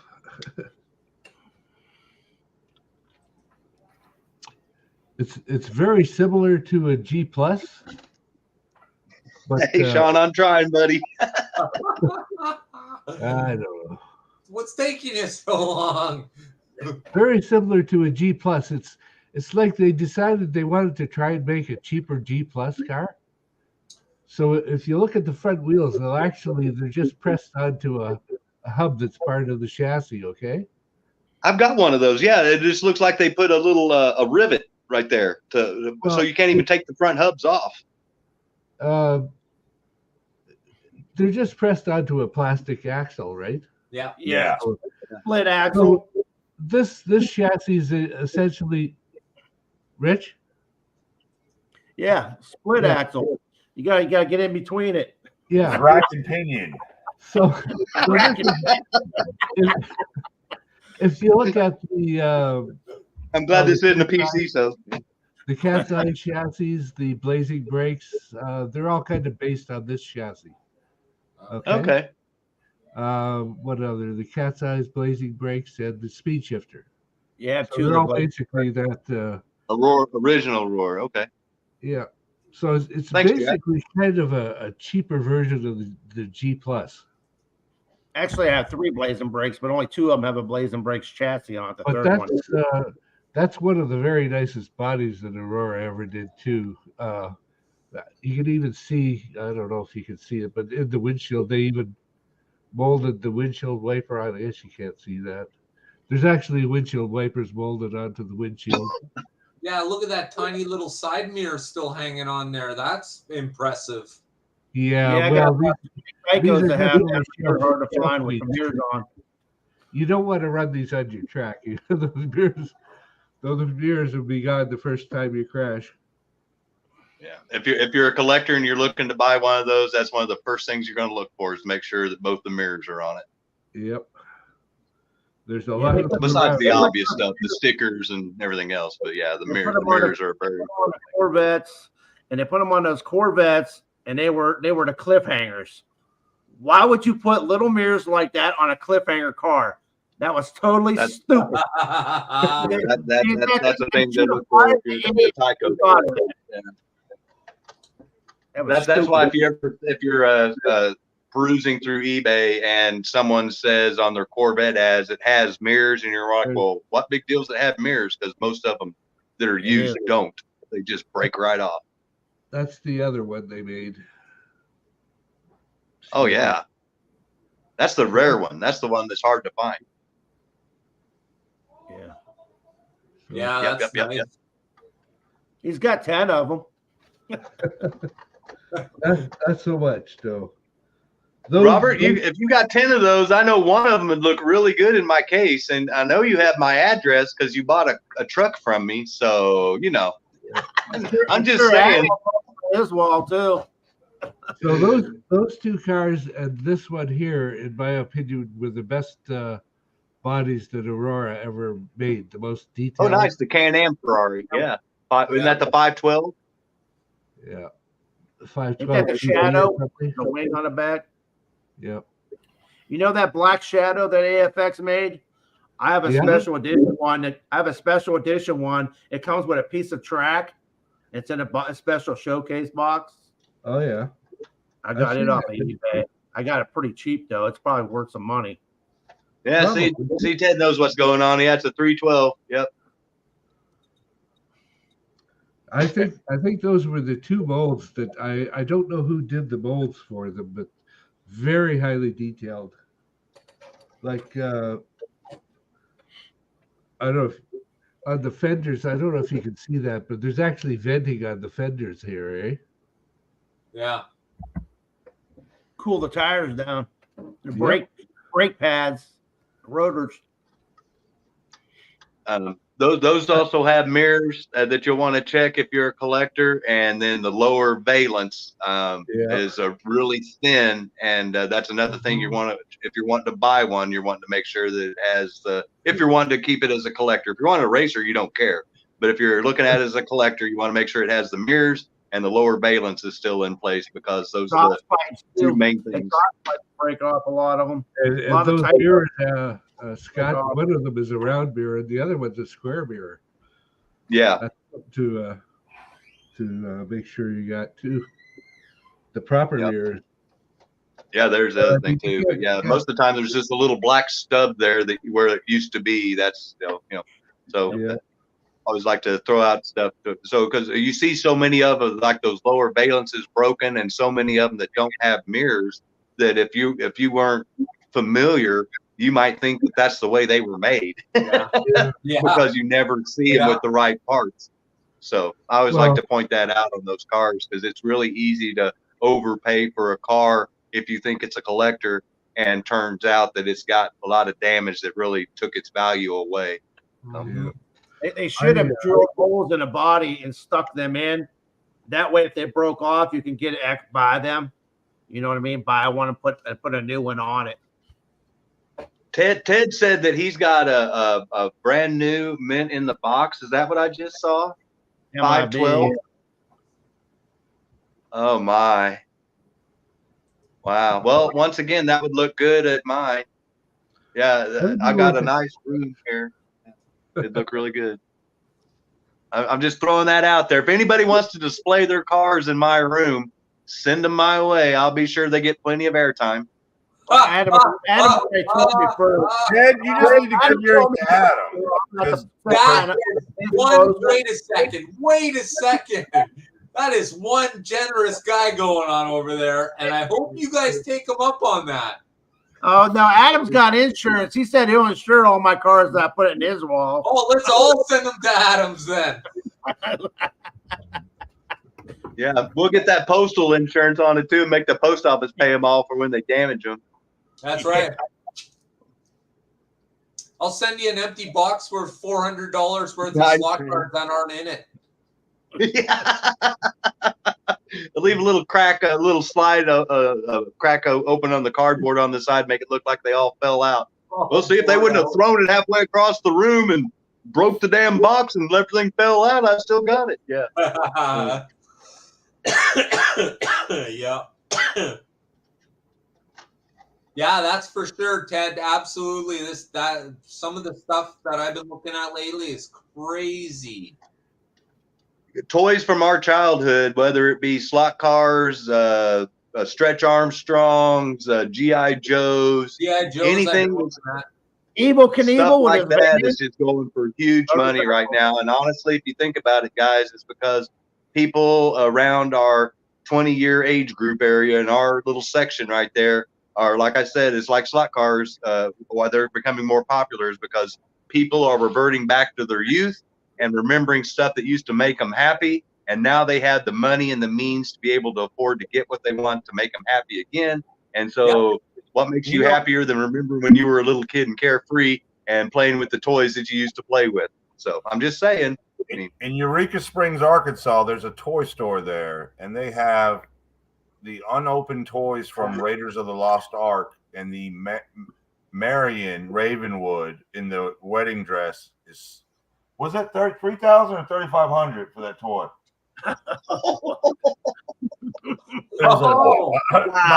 I called my brother right up, and I was like, "Man, we messed up."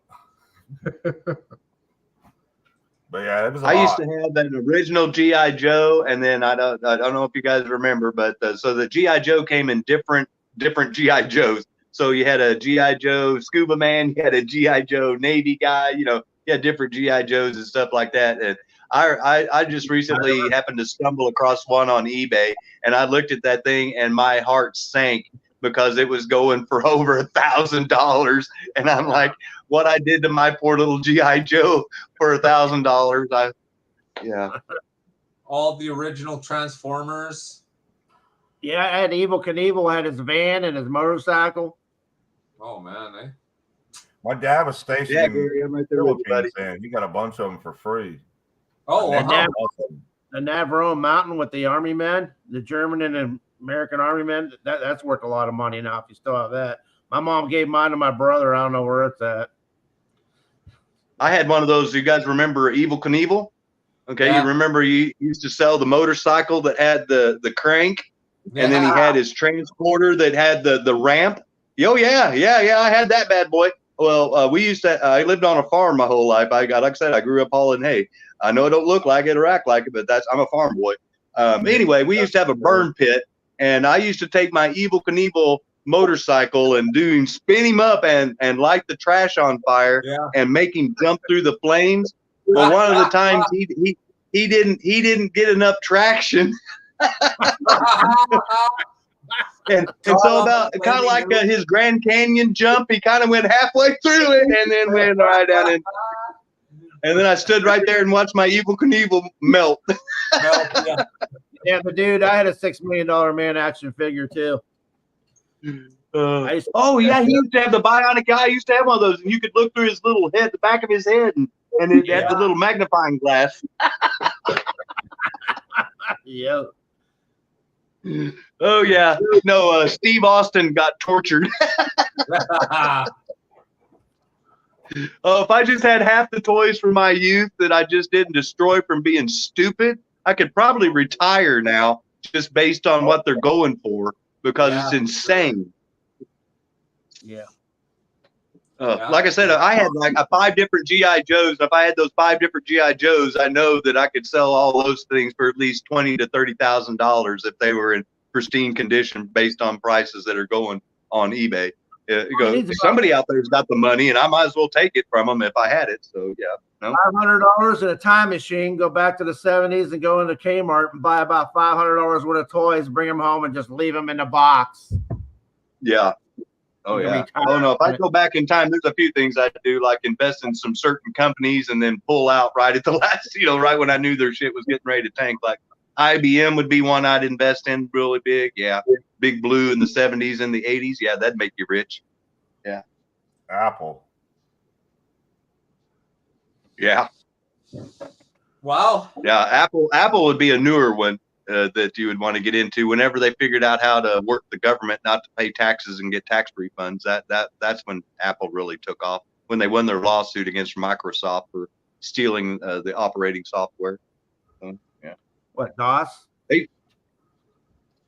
Do what? DOS? Yeah. Well, no. So basically, all Windows is a dumbed down version of Apple of Apple's operating system. And so all Gates did was take the Apple operating system and make it work on a PC with DOS code.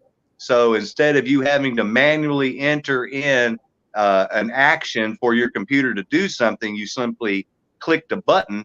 And that was the beauty of an Apple. You didn't have to input the codes. It was just to click a button. So he made that work for a PC, and the rest is history, because he contracted with IBM and he said, I don't care about anything else. All I care about is that you buy all of your software from me. And that's how Microsoft made all their money, was IBM went out there and sold all their computers because they thought the money was in the computers, when Gates really knew the computers were junk. It was the operating systems where the money was at. So, yeah. Bill Gates, pretty smart guy. Computers. Yeah, and then that's why he had to pay out the big bucks, because they actually proved in court that basically he just robbed what him and Steve Jobs had been working on and made it work with a PC and DOS code. So, what did he pay that's for why DOS? Apple got that. He bought DOS for like $30,000, didn't he? Yeah, I think that's what he paid for it. Nothing in comparison to what it's worth now. About 300 million, maybe a billion. Yeah. See, I used to. I don't know if you guys remember the old. I wasn't, like I said, I came from a farm family, and we didn't have the high dollars to afford computers. So what I got for Christmas was what do they call the Radio Shack TRS 80. And to anybody that's ever played on one, we used to call them the trash 80s. Okay, so they didn't even have a floppy disk; they had a cassette that would record stuff, like a cassette that played in your car stereo. That's what they used to record everything that you did. So that's how I learned how to write code for like doing Hangman and DOS and stuff like that. And just doing that right there told me that I don't like typing that much, and that was not a career for me. Yeah, that's like the early Commodore computers. Yeah, see, the Commodore 64, I couldn't even afford that. That's why we got the Trash 80. So, yeah. My buddy had a Commodore 64, and I thought it was awesome because he had color. Yeah. Oh, yeah. The Trash 80s were your simple, like, if you guys remember what Pong used to look like, two little lines that you basically swung up and down and a square dot went across the screen. Yeah, that's how the Trash 80 graphics were. I remember when the Commodore 64 came out, yeah, talk about the color. They had them in the store windows, and they were singing Christmas carols, right? So they had music and color. It was just that everyone's like, whoa. Yep. It's amazing. Dude, no, I can remember whenever I was younger, we lived in St. Charles, Missouri, and I remember my favorite cartoon was Speed Racer. I mean, when I was a kid, that mom and dad knew that if you wanted to keep Scott occupied, give him some Hot Wheels, put him in front of the TV, let him Speed Racer, and he was good to go. You literally hours every day. That's what I did. And I can remember to this day, one day my parents load me up and saying, we're going to go get our new TV and you're going to love it. And I couldn't understand, new TV. I just thought it was going to be bigger. Well, back in the day, Philco which is a division of Ford, used to have a manufacturing plant in St. Louis. And you could, if you purchased a TV, go to the manufacturing facility and watch your TV go down the assembly line being made that day. And so when you bought a TV, they'd tell you what day to show up, so that they had a whole little thing. I mean, they fed you lunch, and then they'd show you all the stuff and a lot of that. So I got to watch our TV, and I'll never forget going home and getting to see Speed Racer in color for the first time. That was so awesome. So yeah, So- when you say you see in color and music all at the same time, I was like, yeah, that reminds me of seeing TV in color for the first time, because all I'd grown up with was black and white. So yeah, it was awesome. So I have to ask you now, Scott, do you have the Speed Racer cars? I have tried like hell to try to get some of the ones, the Tyco ones are the ones that I'm after. And every time I go after some of those bad boys, they exceed what I'm willing to pay or go out of my wallet range. But they are on my, well, I have a hit list of cars that I'm looking for my collection. And like I said, I don't buy cars because I think they're going to be worth money down the road. I buy them from what I like. And so I'm what I call a shotgun collector. So I honestly, I don't have any of them. I almost started buying some of the Auto Worlds. But they puke them out so much that they, I don't know. I want to go with the Tyco. I want to try to get the oldest versions of those that I can, because those are the ones that are more accurate and realistic to me. Okay. All right, guys. So Fair we're enough. coming to the end of our night here. Right, Sean. Good night, Sean. Before we get going, I just Have a want to good night, say John. thank you Thanks, to Sean. everybody who watched this. I certainly want to say thank you to all these fantastic creators here, and of course, Mr. Robert Fish, who joined us. Guys, absolutely fantastic. Thank you very much for joining me tonight. Thank And you, Dan. I'm certainly hoping we can do this again and bring together the community once again as well. I really feel that this is sort of the thing that our community needs, and I'm certainly going to do my best. Monday night Slot Car Live will turn into this type of format, where I'll be sharing the spotlight with everybody, and I'll try and fit another night in for another night of the week. So on my point of view, I'll be doing 2 streams probably a night, and if anybody else would love to do some streams, well, this is just how easy it is now. So absolutely fantastic. I want to thank everybody who's in the comment section. I want to thank everybody who watched this and didn't say anything in the comments. Thank you very much. We all absolutely appreciate it. You do not have to say anything. You're more than welcome just to be here, and we thank you for that. For those of you who are active members of the comments, thank you very much. Ted, Adam, Gary, Sean. thank you very much, guys. And anybody else that I missed, Yeah. I didn't do it purposely, but we definitely all thank you for being here. Doug, good timing, brother. Thank you for being here. Guys, I want to thank you all. Take care, everyone. Have a good night, everybody. Thanks, everybody. Great time. Have a good evening. Everybody.